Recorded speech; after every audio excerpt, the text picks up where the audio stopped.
শাস্ত্রে শ্রীকৃষ্ণ স্বয়ং বলেছেন, মোক্ষদা একাদশীতে যে ভক্ত একটি তুলসী মঞ্জুরি দিয়ে এই কাজটি করতে পারেন, তার আমি সকল মনোবাসনা পূরণ করি। নমস্কার বন্ধুরা, আমাদের পুজো বার্তা ইউটিউব চ্যানেলে আপনাদের সকলকে স্বাগত। বন্ধুরা, আগামী 11ই ডিসেম্বর বুধবার পালিত হতে চলেছে মহাপবিত্র মোক্ষদা একাদশী। অন্য সকল একাদশীর মধ্যে এই একাদশী তিথিকে শ্রেষ্ঠতর একাদশী তিথি বলা হয়েছে, কারণ অঘ্রাণ মাসের শুক্লপক্ষের এই একাদশী তিথি পালন করলে ভক্ত তার সকল মনস্কামনা পূরণ করতে পারে, সঙ্গে ভক্তের সকল পাপও ক্ষয় হয় এবং তিনি মোক্ষ লাভ করেন। এই একাদশী তিথি ভক্তকে মোক্ষ প্রদান করে বলে এর নাম মোক্ষদা একাদশী।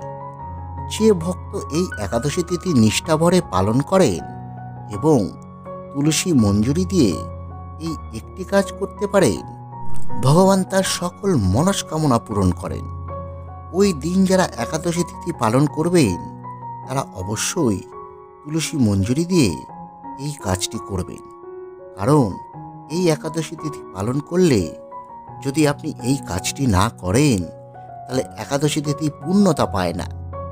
আর যারা কোনো কারণে এই দিন একাদশী পালন করতে পারছেন না, তারা যদি আগামী বুধবার ওই একাদশী তিথি চলাকালীন এই কাজটি করতে পারেন, তাহলে এই ব্রতের ফল অনেকাংশেই তারা লাভ করতে পারবে। বন্ধুরা, একাদশী তিথি শুধু নিরামিষ আহার বা অনাহারে থাকলেই পালন করা হয় না। একাদশী তিথি পালনের প্রকৃত কাজ হল নিরন্তর ভগবানকে স্মরণ করা। তাই আপনারা যে নিয়মেই একাদশী তিথি পালন করুন না কেন, আপনারা এদিন যাই করুন না কেন, ভগবানকে ভক্তি ভরে ডাকাই যেন আপনার মূল কাজ হয়। তবে বন্ধুরা, একাদশী পালনের কিছু সাত্ত্বিক নিয়ম রয়েছে, কিছু মৌলিক বিধান রয়েছে, যা আপনাকে এদিন অবশ্যই পালন করতে হবে। এ নিয়ে আমরা যদিও এর আগে বিশদে একটি ভিডিও করে রেখেছি, প্রয়োজন পড়লে তা আপনারা অবশ্যই দেখে নেবেন। তাও একটু সংক্ষেপে বলে রাখি। একাদশীর আগের দিন অর্থাৎ দশমীর দিন নিরামিষ আহার এবং সংযম পালন করতে হবে। রাতে ভালো করে দাঁত মেজে নিতে হবে, দাঁতের গোড়ায় যেন খাবার না লেগে থাকে, কারণ একাদশী তিথিতে দাঁত মাজা বারণ।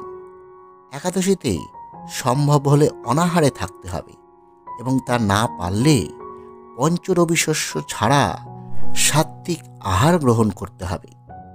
বন্ধুরা, এই পঞ্চরবি শস্যের একটিও যদি আপনারা একাদশীতে গ্রহণ করেন, তাহলে কিন্তু একাদশী পালন একদম বিফলে চলে যায়। এর পরের দিন অর্থাৎ পালনের সময় আপনাকে ভগবানকে পঞ্চরবি শস্য নিবেদন করে প্রসাদ হিসেবে তা গ্রহণ করতে হবে। একাদশী পালন করলে পালন সঠিক সময় এবং সঠিক নিয়মে আপনাকে করতে হবে, তা না হলে একাদশী পালনের কোনো ফলই আপনার লাভ হবে না। বন্ধুরা, আপনারা এই 11 তারিখ অর্থাৎ বুধবার একাদশীর দিন সূর্যোদয়ের পূর্বে সম্ভব হলে শয্যা ত্যাগ করবেন এবং সুন্দরভাবে ভগবানের কাছে একাদশী পালনের জন্য প্রার্থনা জানাবেন। এদিন গোবিন্দলীলা স্মরণ এবং গোবিন্দের দিব্য নাম শ্রবণ করবেন, সঙ্গে বেশি বেশি করে হরিনাম জপ করবেন। বন্ধুরা, এই মোক্ষদা একাদশী আরও একটি ব্যাপারে বিশেষ, সেটি হলো এই মোক্ষদা একাদশীর দিনই পালিত হয় গীতা জয়ন্তী। এই দিনই কুরুক্ষেত্রের যুদ্ধক্ষেত্রে ভগবান অর্জুনকে ভগবদ গীতা জ্ঞান প্রদান করেছিলেন। তাই বন্ধুরা, এদিন আপনারা অবশ্যই গীতা পাঠ করবেন। আপনারা একটি শ্লোক হলেও বা তার ভাবার্থ হলেও এই দিন গীতার কিন্তু অবশ্যই পাঠ করবেন। অন্যকে সম্ভব হলে এই দিন গীতা দান করবেন। এই গীতা জয়ন্তীর দিন গীতা পাঠ বা গীতা দান অত্যন্ত পুণ্যের কাজ বলে গণ্য করা হয় আমাদের শাস্ত্রে। তাই বন্ধুরা, এই দিন আপনারা যাই করুন না কেন, যতই ব্যস্ত থাকুন না কেন, একজনকে অন্ততপক্ষে গীতা দান করুন এই দিন, এবং যথাসম্ভব গীতা পাঠ করুন। তার সঙ্গে সঙ্গে এদিন আপনারা তুলসী মঞ্জুরি দিয়ে আরও একটি কাজ করবেন, যা স্বয়ং শ্রীকৃষ্ণ যুধিষ্ঠিরকে এই মোক্ষদা একাদশীর মাহাত্ম্য বর্ণনা করতে গিয়ে ব্যক্ত করেছিলেন।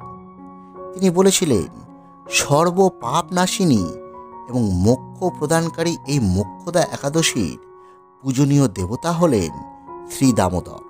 এদিন তুলসী মঞ্জুরি, ধূপ, দীপ ইত্যাদি উপাচারে শ্রী দামোদরের পুজো করতে হয়। তাই বন্ধুরা, আপনারাও এই মোক্ষদা একাদশীর দিন আপনার মনোকামনার কথা ভগবানকে জানিয়ে ভগবানের চরণে তুলসী পাতার সঙ্গে সঙ্গে তুলসী মঞ্জুরি অর্পণ করবেন এবং ধূপ, দীপ এবং ভোগ সহযোগে যথাসম্ভব পুজো করবেন। বন্ধুরা, সকল একাদশীর মধ্যে শ্রেষ্ঠতর হল এই মোক্ষদা একাদশী। এই মোক্ষদা একাদশীতে এই ছোট্ট একটি কাজ করে দেখুন, আপনার মনোকামনা পূরণ হবেই হবে। আপনি অখণ্ড সৌভাগ্য লাভ করবেন। ভিডিওটি যদি ভালো লেগে থাকে, ভিডিওটি লাইক করুন এবং অন্যদের মধ্যে শেয়ার করুন। ধন্যবাদ। সকলে ভালো থাকুন।